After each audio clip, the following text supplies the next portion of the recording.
Elle s'appelait Naya. Dans son village, ce nom signifiait celle qui vient avec la pluie. Et ce jour-là, la pluie venait en effet. Elle perlait déjà sur les feuilles larges. Elle perlait.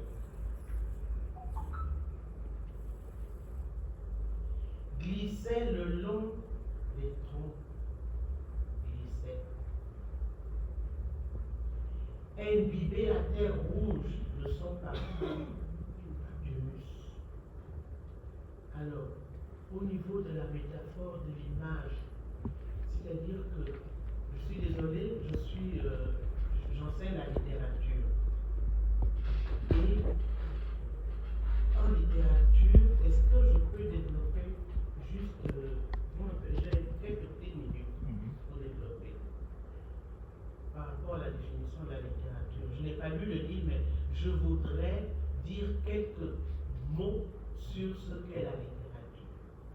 Et j'ai pu juger rien que par ce demi-paragraphe, parce que c'est pas la littérature vient du mot latin littéra, qui signifie lettre, qui signifie missile, et qui dit missile dit message. Et on ne peut adresser un message que s'il y a un destinataire. Et pour que ce message soit clair, il y a des règles à respecter. Donc, parmi ces règles, il y a la clarté. Parce que Aristote, le grand théoricien grec, définit la littérature comme un élément composé de deux groupes. Le premier groupe, qui s'appelle le logos, nous cultive, nous informe et nous apprend quelque chose. C'est ça le logos. Et le deuxième groupe, c'est la poéma. La poéma, elle est faite pour séduire. La séduction, c'est la composante, c'est le deuxième groupe. Son rôle, c'est séduire, plaire, parce que la littérature, c'est une œuvre d'art.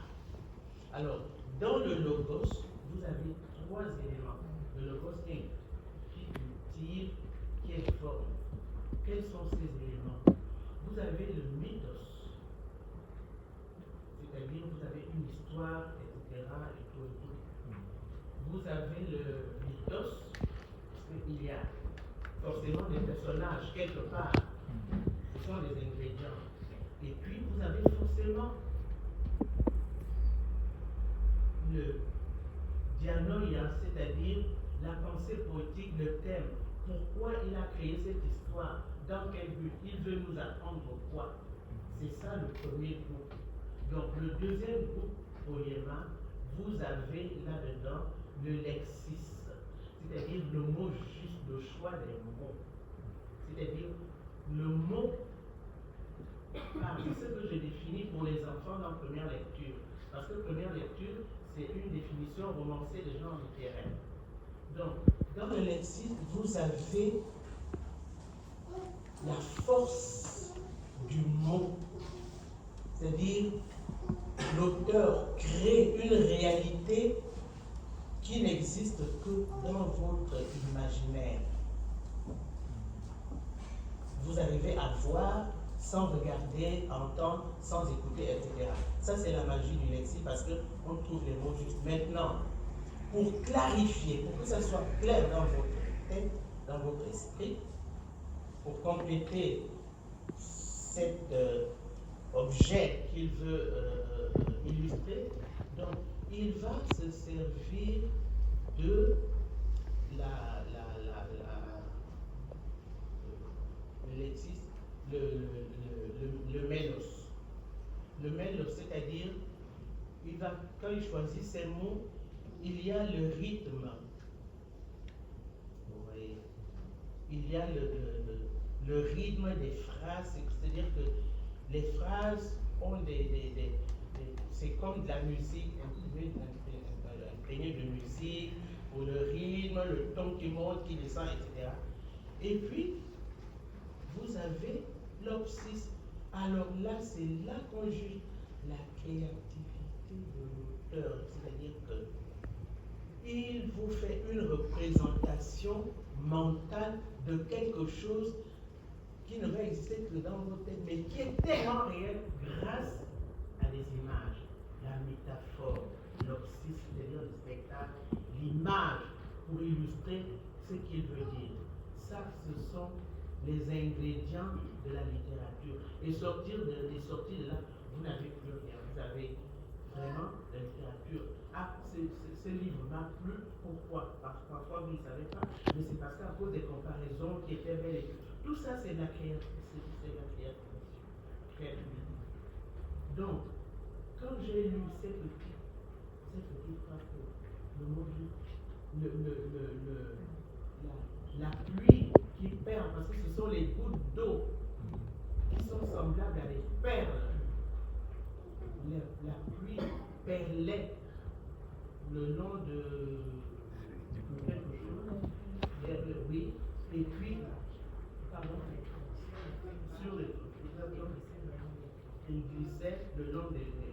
Donc ce sont des images justes, parce que ce sont des vraies métaphores, parce qu'elle n'a pas dit les gouttes s'étalaient le long de la. Parce que si elle avait dit s'étalaient, parce que c'est ça qui se trouve, hein. Il y a des livres où quelqu'un aurait pu dire les gouttes d'eau s'étalaient le long du tronc. Ça aurait été une fausse image.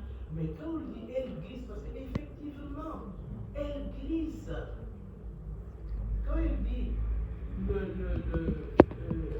gouttes imbibaient le sol, mais imbiber, c'est vraiment le mot qu'il faut.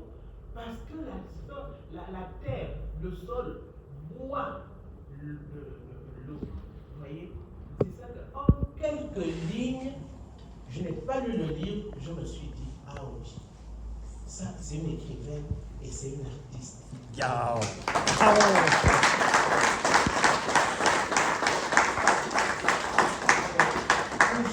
N'ayant pas lu le livre, je vais remercier le professeur Miko de nous avoir vraiment, de nous avoir édifié sur le contenu, parce que par rapport à ce que vous nous avez présenté du livre et du contenu, moi j'estime que c'est déjà un livre qui peut remporter un prix. Parce qu'elle a été très loin. Elle ne s'est pas contentée de raconter une petite histoire banale, l'amour entre un blanc, un noir, etc. Elle a posé des problématiques qui sont d'actualité aujourd'hui. La question d'identité. la question, le problème d'identité qui est chez l'Africain aujourd'hui, un véritable, ce n'est même pas un casse-tête. C'est-à-dire qu'en fait, tout ce qu'on dit là revient à quoi? L'Africain doit se redéfinir. On veut être africain, mais c'est quoi être africain? C'est avoir le courage d'innover. Et une fois qu'on aura innové, d'imposer. Parce que nos valeurs à nous sont universellables. C'est pour ça que quand le professeur parlait de donner de tropicaliser la médecine, etc. Mais mon Dieu, c'est salutaire pour notre culture. C'est ce qu'il nous faut. Et dire que ce sont des jeunes qui envisagent d'engager ce combat, de s'imposer. Mais c'est un bonheur tellement indescriptible qu'on se dit, mais alléluia. Donc c'est chrétien. Bon, mais ça veut dire qu'il y a de l'espoir. Ça veut vraiment dire qu'il y a de l'espoir. Pour revenir à la tradition. La tradition, c'est vrai, elle nous permet de nous enraciner, de nous ancrer dans nos valeurs. Et je vais ouvrir une parenthèse, parce que le rôle de l'écrivain africain est vital pour notre culture. Parce qu'à l'heure où les enfants ne vont plus s'imprégner dans les villages et tout, n'est-ce pas? Comment vont-ils acquérir nos valeurs? C'est à travers la lecture. C'est pour ça que l'écrivain africain se doit d'injecter les valeurs dans les écrits. Nos écrits ne doivent pas être naïfs ou innocents. Non, ils doivent être engagés. Engagés en littérature, ça ne veut pas dire faire de la politique, l'opposition, insulter les autorités. Non. Être engagé veut dire mener un combat auquel on croit fermement. Parce qu'on croit à des valeurs, ces valeurs qui constituent justement nos racines. Je vais vous prendre un exemple. J'étais membre du Haut Conseil de la francophonie. Membre du Haut Conseil de la francophonie. Et parmi ces membres, il y avait des anciens présidents, des anciens chefs d'État européens. Je sais pas, il y avait 3 présidents, en fait, présidentes européennes, je ne sais pas si c'était la Lituanie, etc. Enfin, il y avait 3 occidentales. Alpha Omar Konaré était un de mes collègues, et puis les anciens présidents étaient vraiment très prestigieux. Alors, Abdou Diouf, c'était notre patron, c'était le secrétaire général de la francophonie, c'était notre chef. Donc, il arrive, les dames sont là, on était là, hein. Et puis, après, à côté de moi, il y avait un Marc Naré, il y avait d'autres grands dignitaires des pays et autres. Donc, Abdou Diouf, il arrive, il salue la première dame. Elle le salue. La deuxième dame, elle le salue. La troisième dame, elle le salue. Dans assise. Parce que dans leur culture, la dame ne se lève pas.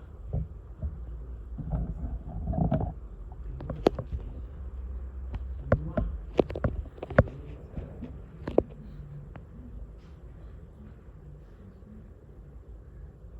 je me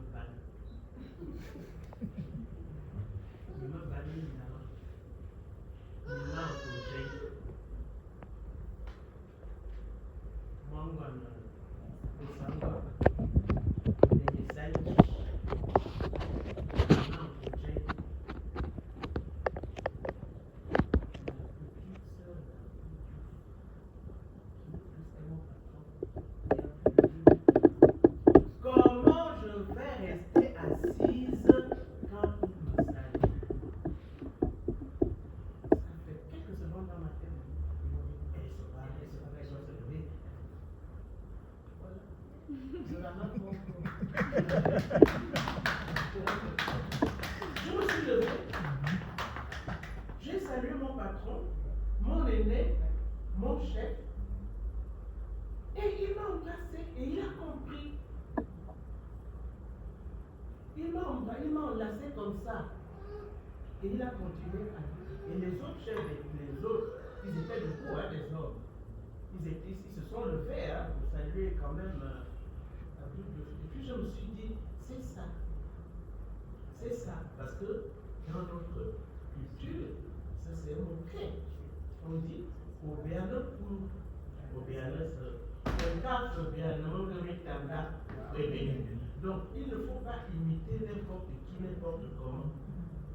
Imite ceux qui sont semblables. Imite ceux qui te ressemblent. Mais n'importe pas quelque chose de saugrenu, tu viens les planter chez toi parce que je dis souvent, je suis désolé, quand tu as fini de manger le sanglier, le porc épic, le fourreau, l'amouane et tout, et puis tu dis vraiment, très sérieusement, tu dis, ah, il n'y a pas un goût de fromage, j'ai envie de Ou tu vas encore mettre le fromage derrière le pas. Juste parce que les blancs mangent le fromage, non, vous voyez, c'est les choses qu'on doit connaître. Et quand je vois les jeunes qui sont vraiment engagés, mais avec passion et avec conviction dans cette lutte de la conquête de l'identité africaine. Parce que ce que je sais, c'est que nous ne sommes pas encore très sûrs de là où nous voulons aller, mais nous savons que nous voulons aller quelque part et on va trouver. Donc, quand on a les racines, elles s'enfoncent dans la terre. Parce qu'on a l'impression que le soleil est merveilleux et tout. Mais c'est le muscle dont tu parles. C'est le muscle qui s'enfonce les racines, qui les nourrissent. Mais c'est super. C'est super. Mais ces racines-là permettent à l'arbre de pousser. Elles sont en bas. Elles s'enfoncent. Plus elles s'enfoncent, plus l'arbre a de la force. Est-ce qu'il y a le soleil sous terre? Non. Est-ce qu'il y a l'air sous terre? Nous voyons pas que c'est seulement l'air. Mais pendant ce temps, le tronc s'allonge, grandit, les branches poussent, les fleurs germent, et puis les fruits sont là. Parce qu'en bas, il y a quelque chose qui le pousse. Mais si on coupe les racines, il y aura tout. Juste une dernière chose avant de conclure, par rapport à la tradition. C'est vrai, la tradition est un refuge.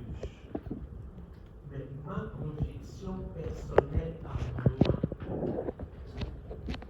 c'est personnel là, ça n'engage que moi. Ma conviction à moi, c'est que la tradition, tant qu'elle ne va pas à l'encontre des droits humains, elle n'est pas digne d'être respectée.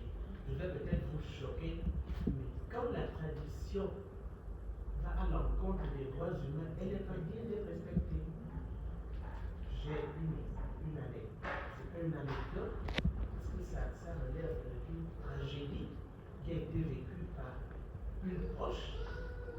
Son mari était décédé, et puis au moment d'aller enterrer le mari, on lui dit ne pars pas.